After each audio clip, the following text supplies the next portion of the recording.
Welcome to Uncommonly Good MTG.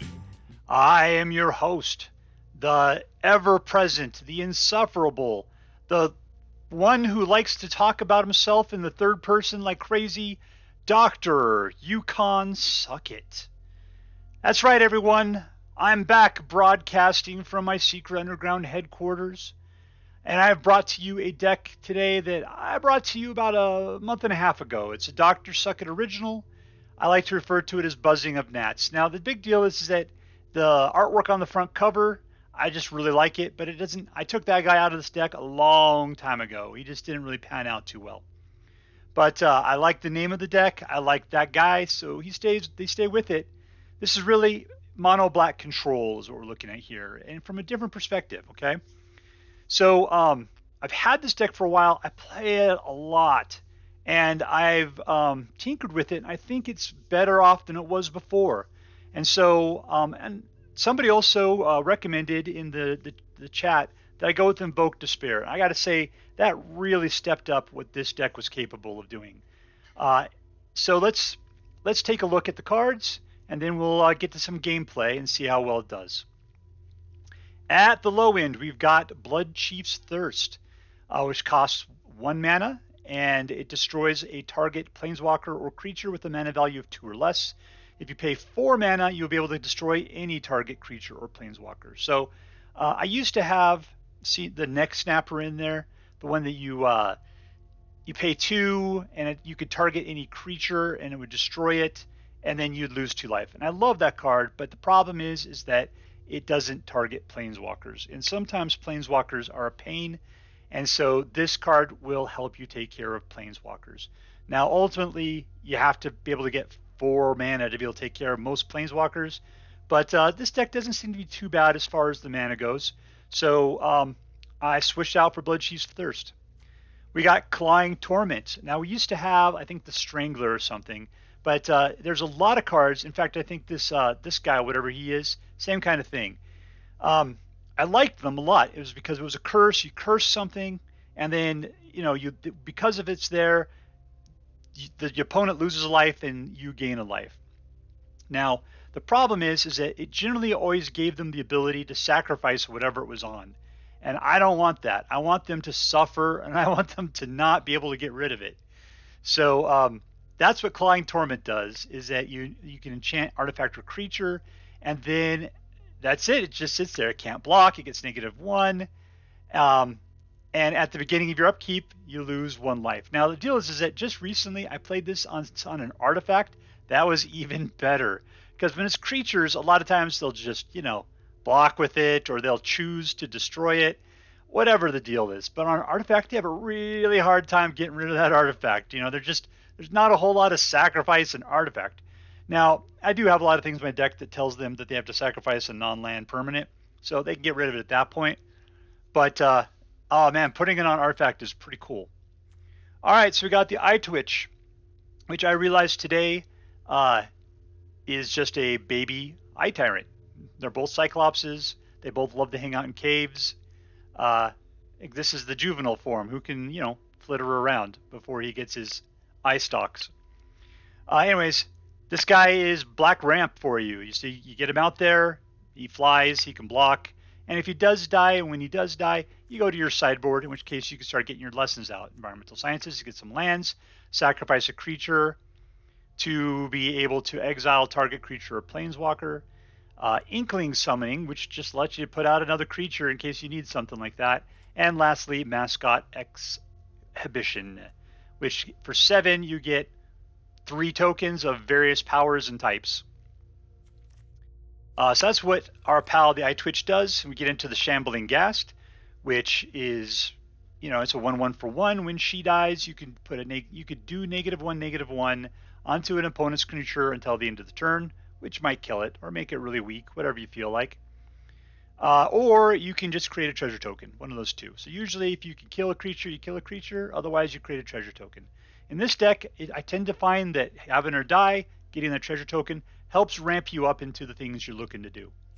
Warlock Class. The Warlock Class is fantastic. This is pretty much like the descriptive of what this deck should be about. because it says on the first step, at the beginning of your end step, if a creature died this turn, each opponent loses 1 life. Great, so therefore they lose a life if a creature died. Somebody's creature, doesn't matter who, but it happens at the beginning of your end step, not their step, but yours. So it's not great. It does what it can, but it's, it's something. They start to lose their life. Now, for 2 mana, which is fantastic because you can usually always get to 2 mana, you can draw the top 3 cards, pick one of them, put in your hand, put the rest in your graveyard. And that is so helpful so many times. A lot of times you might just be looking for another mana. And so this thing is also part of that whole black ramp category. So I don't know, between those 2 things, I would put this almost in every black deck I have. And lastly, though, you got to get up to 7. Now, 7 is so important for this deck to really come into its own. It's at the beginning of your end step. Each opponent loses life equal to the life they lost this turn. So not only would they lose life if a creature died, which happens at the beginning of the end step, I guess both of those things, but then they also lose double the amount of life that they already lost. So, and there's a lot of life loss of your opponent going on throughout this entire deck. So basically this card will double all the damage that's being dealt on your turn to somebody else. And the more you have of these things out, the better off you're going to be. Okay, so we got the Meathook Massacre. So the Meathook Massacre is a board wipe. It'll do a certain degree of things as long as they're relatively weak enough, right? Toughness is what you're looking for there. So you can wipe them out. And the good news is that as soon as your creatures die, your opponent loses a life. And as you can see, Warlock Class will punish them when they lose life by doing double the amount of damage that's been done. Whenever a creature an opponent controls dies, you gain a life. So there's, they lose a life, you gain a life. You're getting a lot of life gain in this, right? And there's ways to take advantage of that, but I just didn't want to leverage that because mostly I want to make sure that my opponent is losing life. That was the important part. Anything I can do to gain my own life is good, but that's only as a side effect of what's going on. We got Curse of Leeches, and that guy is so awesome. So when he comes into play, you enchant another player, your opponent, and at the beginning of the enchanted player's upkeep, they lose 1 life and you gain a life. So that just keeps happening. Unfortunately, it doesn't happen on your turn. So all of those things we saw concerning the Warlock class aren't really going to help out very much. Like the Clawing Torment, that happens on your opponent's turn. Curse of Leeches happens on your opponent's turn. The thing is, though, is that every life lost is 1 step towards winning the game. And that's what's important here. And it's not one gigantic thing. It's lots of little bites continually happening. We got Marauder Blight-Priest. And I always have such a hard time saying that, but it's Blight-Priest. And she's a 3/2.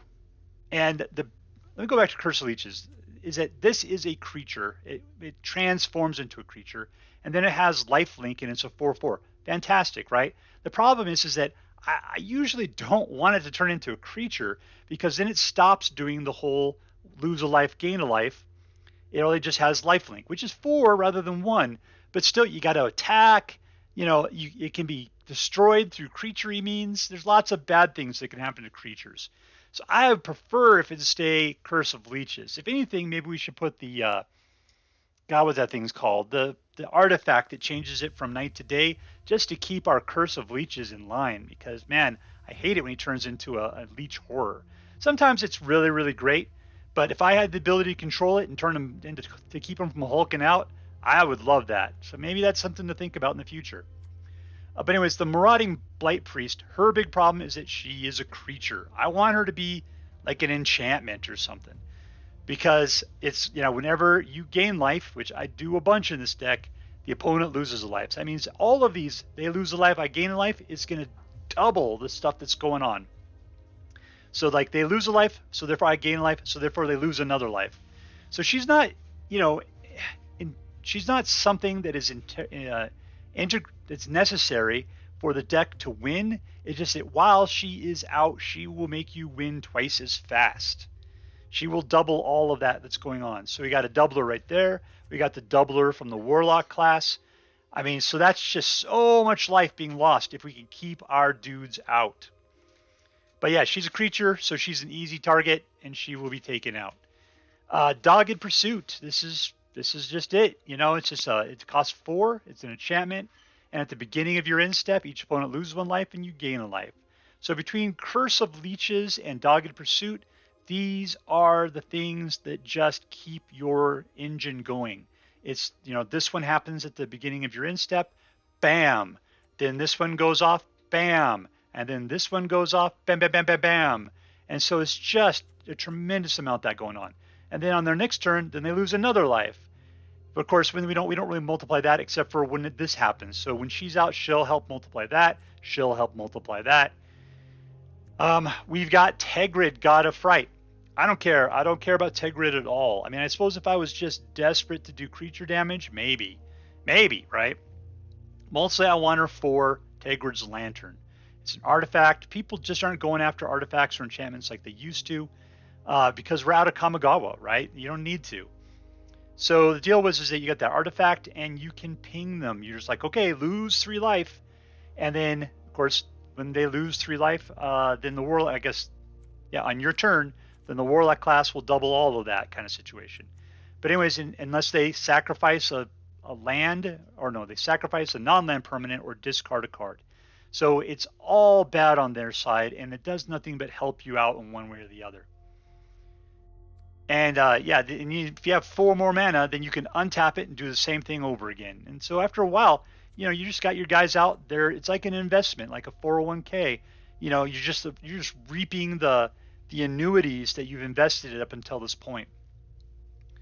We got Invoke Despair. There's the big hitter for this deck because it costs you 5, and at, you know, if they got nothing out, then they're going to lose 6 life and you're going to draw 3 cards, which is not good for them at all.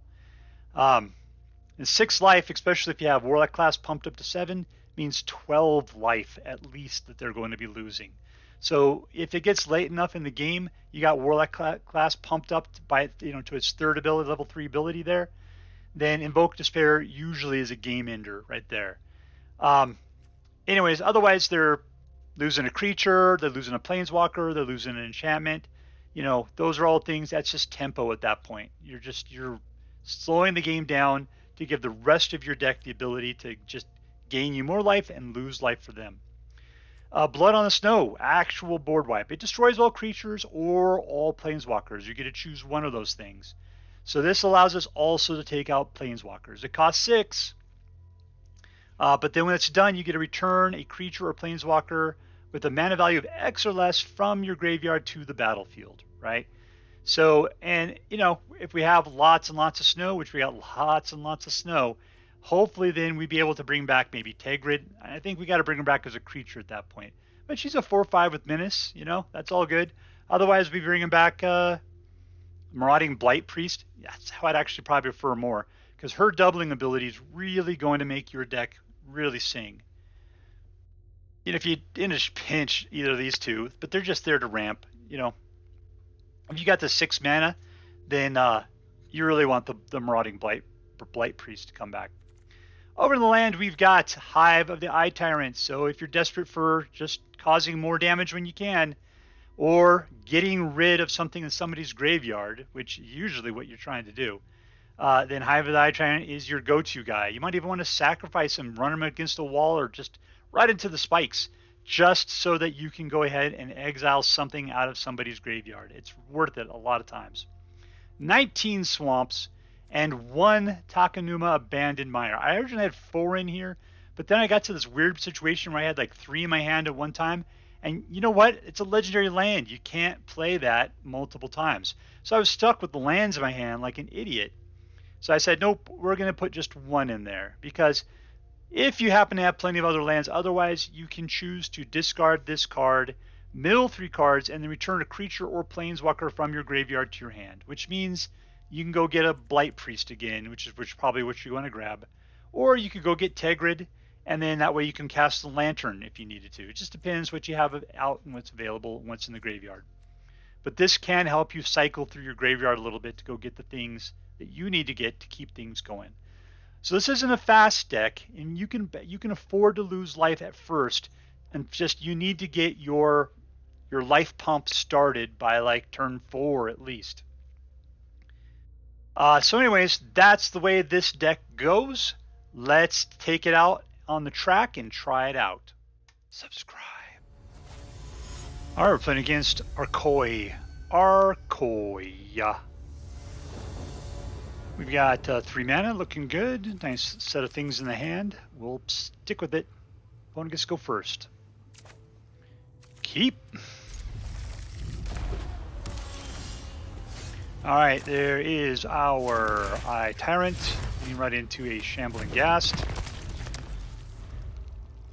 Touch the Precious. Rub it for luck.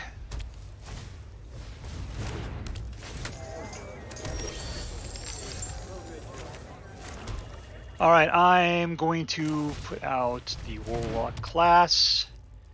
Send in Shambling Ghast. So we'll sacrifice it, interesting. Pop us up with the nice treasure. Let him suck on that.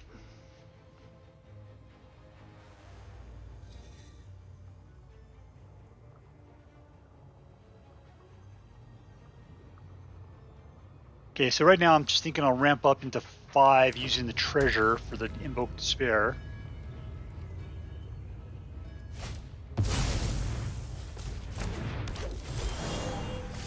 And that lady needs to suck it. And we're good to go.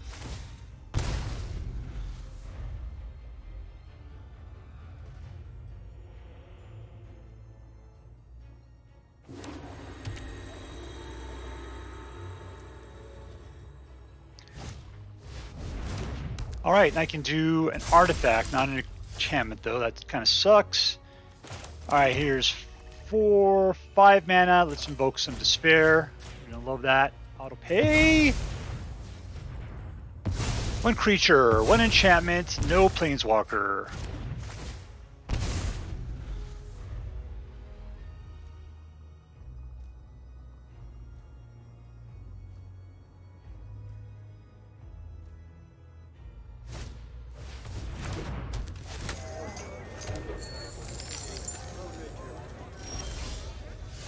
Alright, we're gonna throw this out, pull a card, see what we can get. What do you think? Another Meathook? Probably. Oh, I got 3 of them already though. That's kind of an issue. Let's go ahead and just spend a whole Meathook to take out the Prosperous Innkeeper. Alright, we got him down to 14. I have 5 land. I need 7 for the Warlock Class's ultimate ability. Touch the Precious.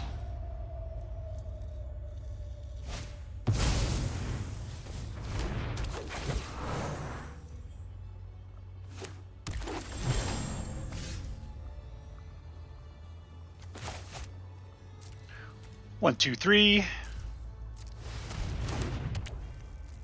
Yeah, I'll keep the new one. Thank you. Down to 13.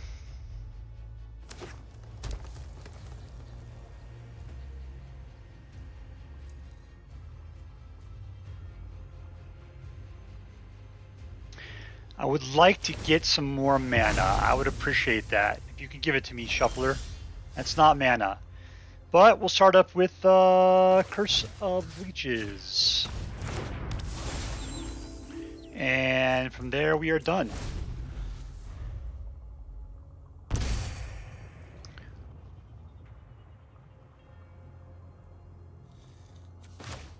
Push that over there. Looking good. There's another mana. Put out the Dogged Pursuit.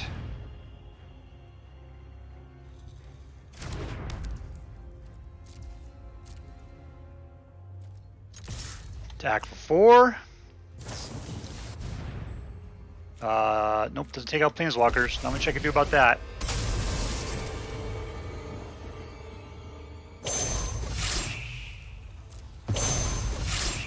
We'll have to take the slow road.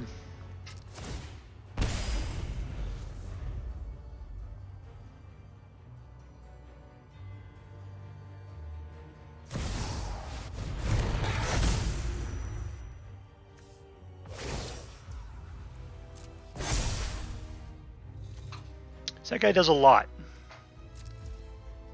Let's just kill him.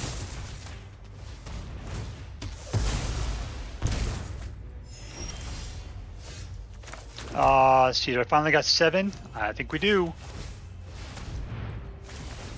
There we go. That's better.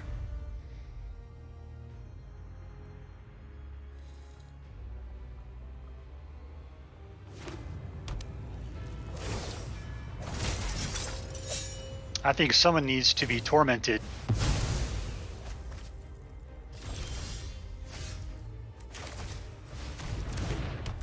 And that would be our pal there. Boink, boink, boink.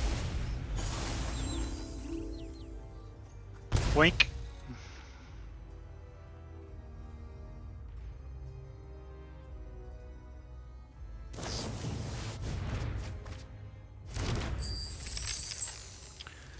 Cursed! You're cursed! Of course, I don't have my actual curse card. That's the thing I don't like about it. I wish I could choose whether it needs to become a leech. Because as soon as he becomes a creature, he becomes way more vulnerable. Touch the precious.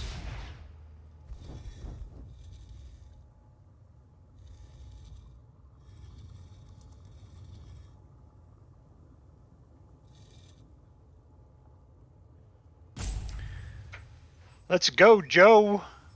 Arkoi.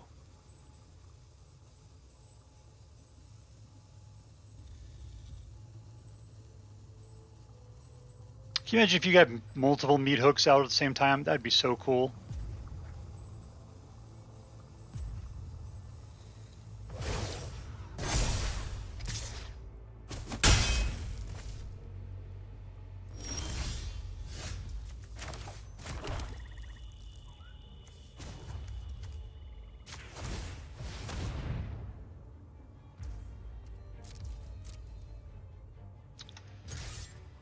Yoink. Where's Jetmir? Is he gone entirely? I'll just get rid of Jenny Faye at the moment. That's fine.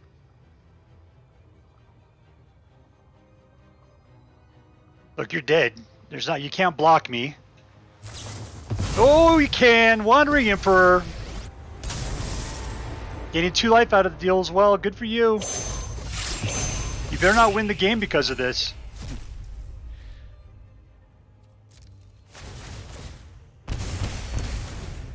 All right. Comes a little bit more. Down to 3.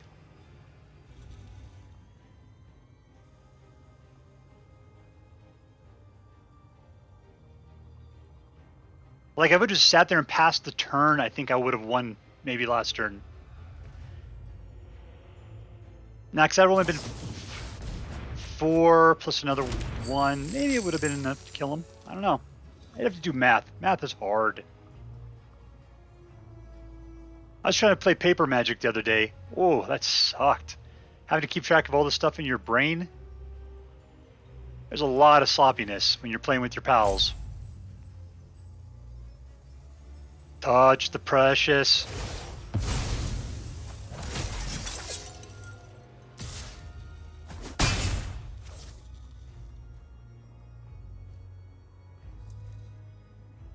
Yep, you did it. You hit me for 2.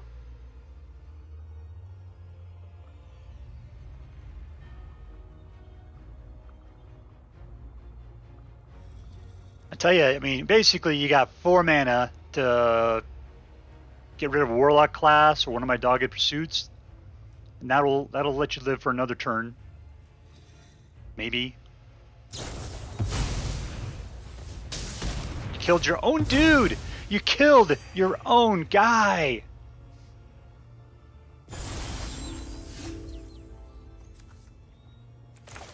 Mana! Done. Done! Arkoi is dead! Victory! Subscribe. Alright, we're playing against Rusty Shackle. Rusty Shackle.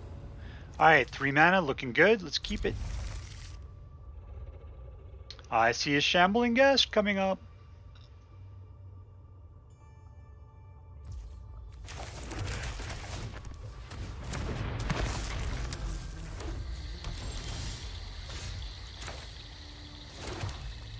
Alright, so it means we can roll right into a curse on the turn 3.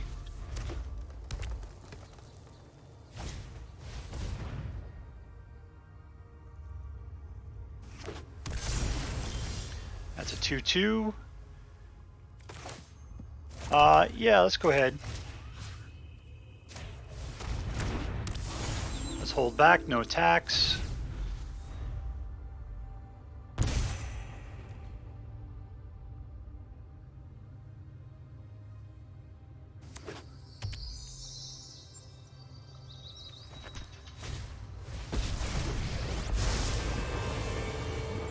Scry, put out a fractal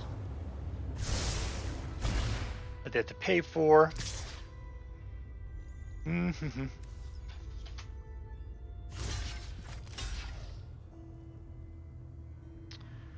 going to go for the treasure.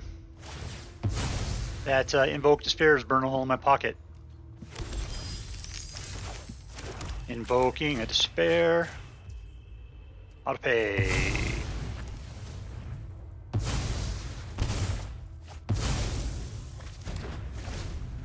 Yep, I saw those 2 targets and was just like, gotta get it. Alright, so I have 4 mana, which is I'll have 5, which means I can play both of my cards on the next turn.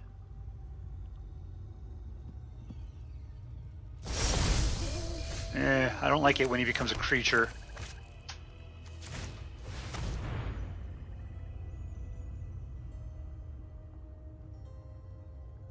You're gonna counter it? You're not allowed to do that.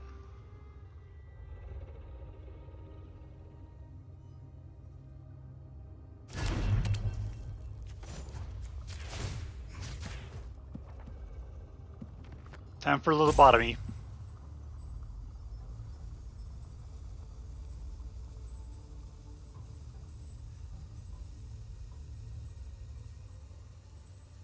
You got plenty of cards to choose from.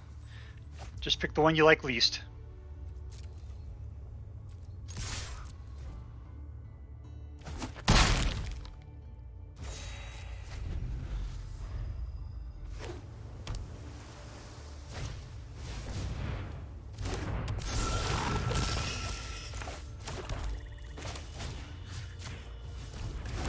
Boing, yoing, yoing, yoing, yoing.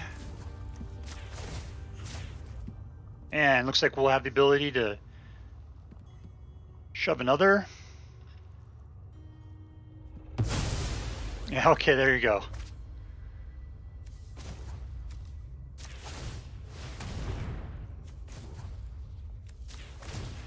I know what it's like to be on the receiving end of a self-repeating Tergrid's Lantern.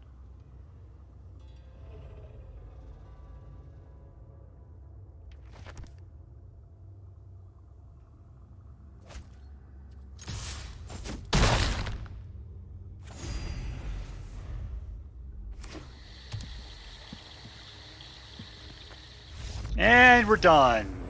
Rusty Shackle rides off into the sunset. Lonely, lonely man. Subscribe. And we're playing against Galloway.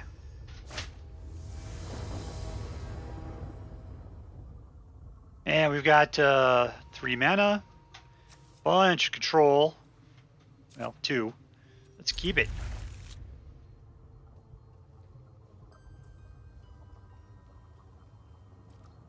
Don't like it when my fish swim is the same pace. Alright, Eye Tyrant, Eyetwitch. They're both Cycloptean beings. This is probably what a juvenile Eye Tyrant looks like, would be my guess. Alright, we'll go for the Warlock Class. Send in the bat.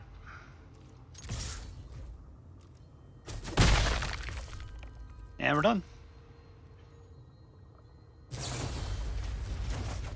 Okay.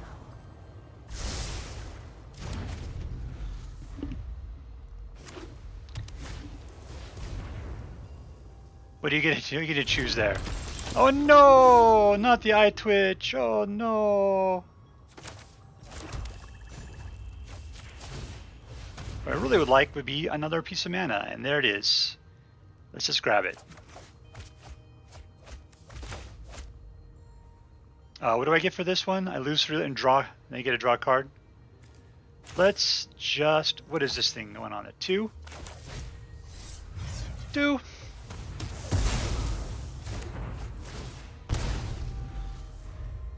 $18 more turns to go. Another one. Eyetwitch again? He eats my Eyetwitches.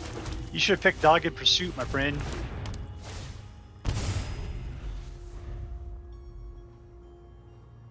In fact, I was thinking about expanding this deck to include Silverquill Silencer. Oh, that's not a good one. Yeah, okay.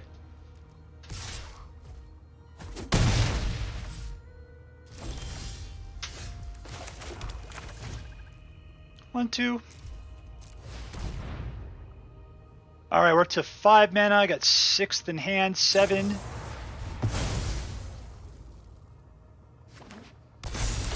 Oh, Trixie Devil.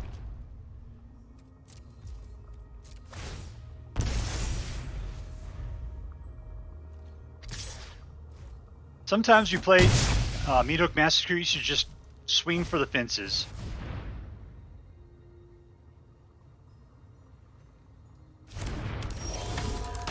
Yeah, that's not cool.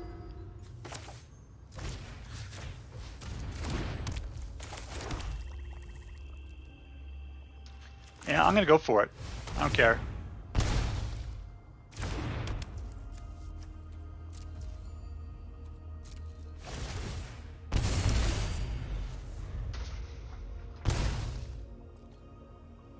Alright, 4, 5, 6, 1 more mana. And we'll be right in pole position. Of course, taking 6 per turn ain't helping. That's not it. Ooh, I'm doing it anyway.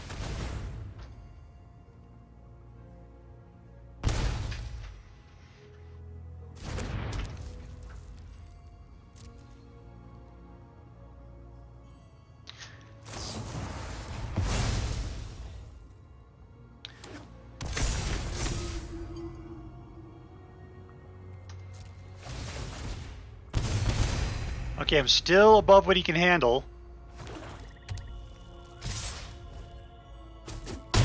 Alright, I gotta finish this off on this turn though. He's up to 10. Yeah, that didn't... Okay, here we go. Let's just do it. Pop it. That's gonna get us... That's gonna do us a 6 delta there. But it puts me at 7.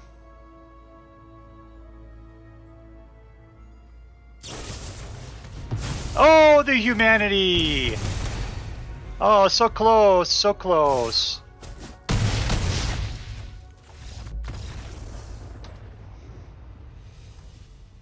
Subscribe. Alright, so here is that mono black control deck that I like to refer to as the buzzing of gnats. And once again, it is proven to be fairly decent. I mean, it's not super competitive, but I find it to be tons of fun. Let's talk about what we saw and how it worked out well. We got Tergrid in there now. So we got Tergrid, and I'm not really using the Tergrid part. We're not doing a lot of discards, but we are trying to get them to lose life.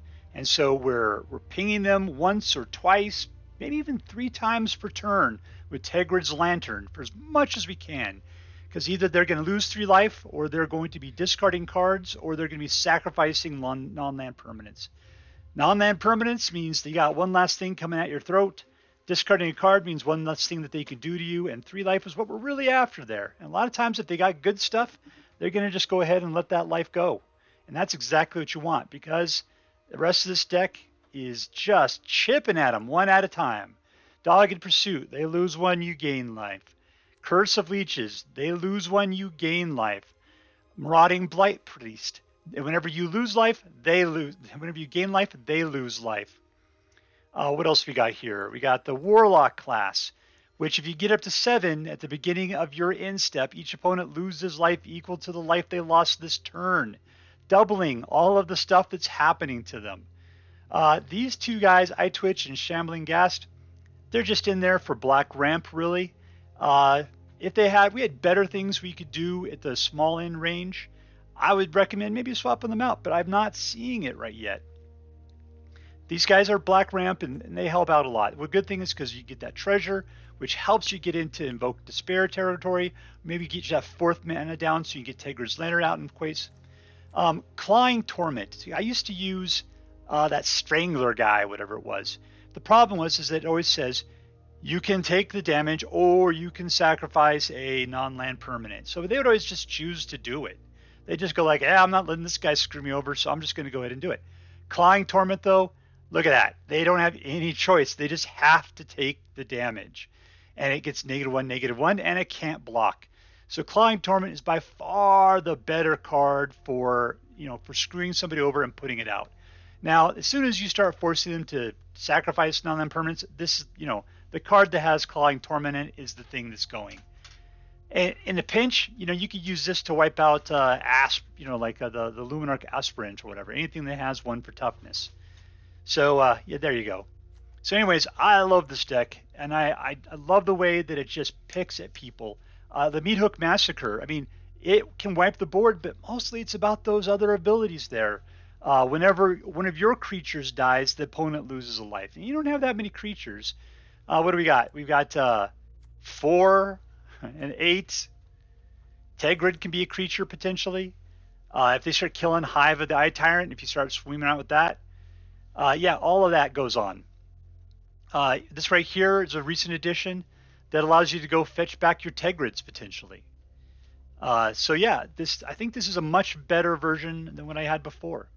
So is it gonna take over? No, I doubt it. But I mean, I think this is a really good deck. I wish we had the ability to put more new Capenna in there, but I just not seeing anything that really seems to go with it. So anyways, I'm gonna give this deck an A-, because on the 3 categories, which is competitiveness, fun, and theme, the theme is just lose a life, gain a life, and this deck delivers that in spades. As far as the fun, I always find it to be tons of fun when I play it myself, because you go for a while generally, and you can keep your life going, and you can help control what's the game that's going on.